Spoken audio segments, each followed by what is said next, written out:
Welcome to RANsquawk's e-morning briefing for Thursday, 19th November 2009. Taking a review of some of the main comments that were made overnight. Firstly, starting off with Fed's Plosser, who did speak overnight, and some early comments at the European Open. Plosser said the central bank should not respond to wild swings in terms of food and energy prices. Monetary policy unless expectations of inflation become unhinged. Also, Plosser further said that the US has turned a corner on the economy and is in a recovery, adding that the economy strengthens, which will have to look very hard at reversing course on rates in the future. Also, in terms of geopolitical news, we have seen continuing coverage in regards to the situation for Iran and their nuclear program.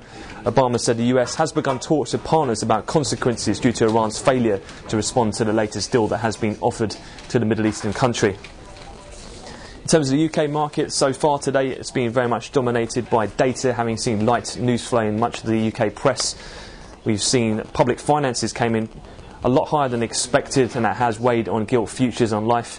Allied to that as well, a decent revision to the previous month for retail sales report and a higher year-on-year print above 3%. And that did also give the pound a slight boost, but again, those public finances numbers have overwhelmed the pound's short-lived gains.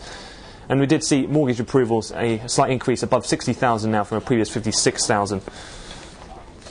Going to equity news, we're in particular going to focus in Germany, where Infineon, the small German chip maker, they have traded lower.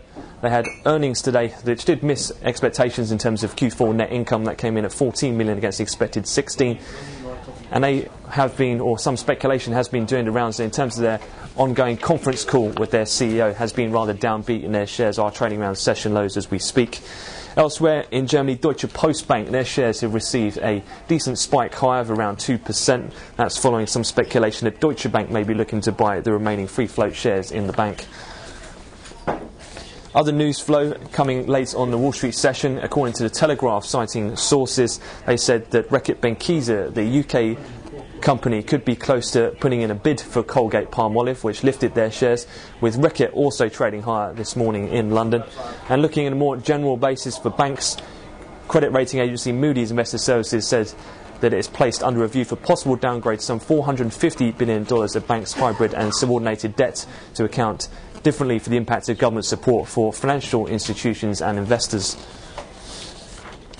At the moment, in terms of the UK and European equities, we are trading in slight negative territory, being weighed by mainly the basic materials stocks, having seen WTI and gold trading lower this morning. In terms of some other market-moving events as well, we've seen the OECD in their latest projections since their September interim. They reported that they forecast the Fed and ECB will hold rates until close to the end of next year. They said that the BOJ should keep rates as they are through it until at least the end of 2011. And in regards to the Bank of England, the OECD said in their latest forecast they should not begin the normalisation process until sometime into 2011. Looking ahead then on the schedule, pretty busy in terms of US economic releases. We'll get the weekly jobless numbers due at 1:30, that's 7:30 Chicago. We'll also see the RPX composite numbers, leading indicators, fully fed and mortgage delinquency data all this afternoon. And for energy traders, we'll also have the EI natural gas storage change, which is expected to show a reduction from the previous week at 19 BCFs.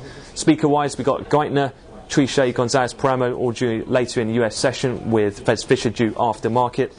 And in terms of fixed income, attention will be focused in the US towards the 2, 5 and 7 year refunding announcement. That'll be at 4 o'clock in London, that'll be 10 in Chicago.